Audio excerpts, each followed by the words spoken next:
मैंने बकरी की गिनती की, मैंने भैंस की गिनती की।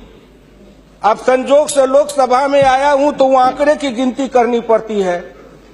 Fiscal deficit, revenue deficit. अब मेरे जैसा आदमी उसमें उलझ जाता है कि बकरी गिनूं कि भैंस गिनूं कि डिफिसिट गिनूं। यहाँ आके डेफिसिट गिनो, वहाँ बाद में गिनो। इसमें मेरे गांव की जो गरीब औरतें हैं, जो खेत में काम करती हैं, पसीना बहाती हैं, मिट्टी पानी में सड़ती हैं, उनके शरीर से बदबू निकलता है। जीवन में कभी एक बार भी उनको लक्स और कौन रेक्सोना साबुन, कौन ये लिपस्टिक पाउडर, ये छूने का देखने का अवसर नहीं मिलता है। क्या उसकी दुनिया को इन्होंने देखा था? मैं उन्हीं से पूछना चाहता हूं। अब तो बड़ी बड़ी बात करते हो, आगे दिन पीछे गए, गुरु से किया न है तब पछतावा होत क्या, चिड़िया चुग गई खेत।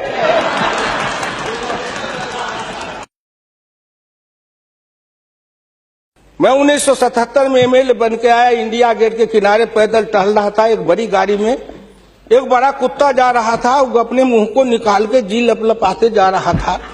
मैं गांव का आदमी खड़ा होकर सोचने लगा, कुत्ता जरूर कुछ कह रहा है। मैं एमपी था, कभी दिल्ली देखा नहीं था। मेरे अंदर से आवाज आई कि कुत्ता कह रहा है, क्या है तू गांव का किसान, गरीब, मजदूर, पिछड़ा, दलित, तू क्या जन्म लेके करने आया है?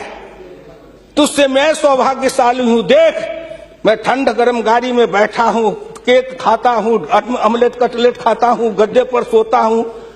तुमने देखा हिंदुस्तान, तुमसे अच्छा मैं हूं। उस दिन मुझे लगा कि इस हिंदुस्तान के बड़े लोगों के कुत्ते भी मुझसे अच्छी जिंदगी जी के रहे हैं, और मुझे उस जिंदगी से भी बदतर जिंदगी जिलाने वाले कोई नहीं है, आप हैं।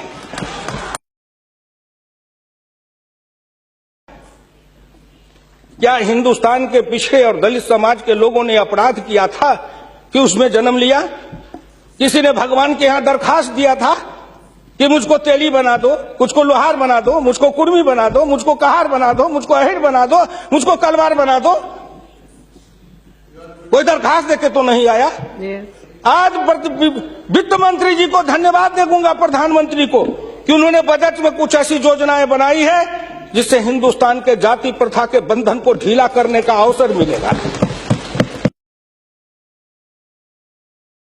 हिंदुस्तान के गांव के गरीब पिछड़े दलितों ने मिलकर कन्याकुमारी से कश्मीर तक, कामरूप से द्वारका धाम तक, इस आसान के साथ आपके शब्दों में, जिनको आप अपने ऑफिस के आगे चाय की दुकान खुलवा रहे थे, वो चाय की बेचने वाला, रेल के फुटपाथ पर पानी पिलाने वाला गरीब निर्धन, जिनकी मां मजदूरनी का काम करती थी, ऐसे के बेटा को भारत के प्रधानमंत्री की कुर्सी पर बैठाया कि नरेंद्र मोदी आएगा, भारत का प्रधानमंत्री बन जाएगा, गांव गरीब किसान मजदूर के भाग्य चमक जाएगा।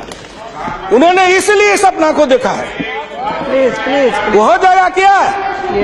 ये 9 महीना में हो जाएगा।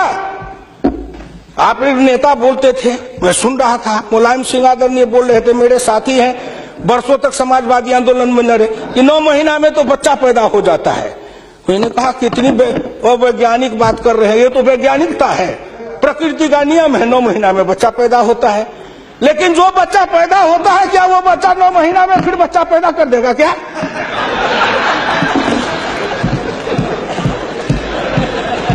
कितनी आप वैज्ञानिक बात बोल रहे हो?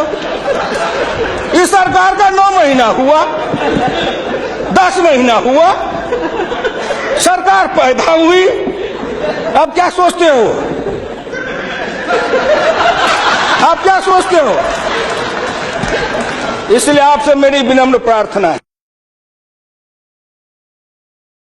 कहीं पर निगाहें, कहीं पर निशाना, न कुछ मिले तो कुछ कहिए, ना कुछ मिले तो विरोधी में गए तो कुछ न कुछ तो कहना है ना, नहीं तो दुनिया कैसे देखेगी कि विरोधी का काम कर रहे हैं।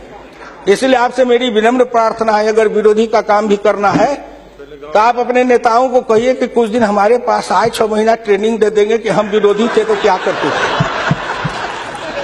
अरे नाटक भी करिए तो किसी डायरेक्टर से सीख तो लीजिए, जो गरीबी का डायरेक्टर है उससे सीखे नहीं। गरीबी का नाटक खेल रहे हैं। ये एक गांव में नाटक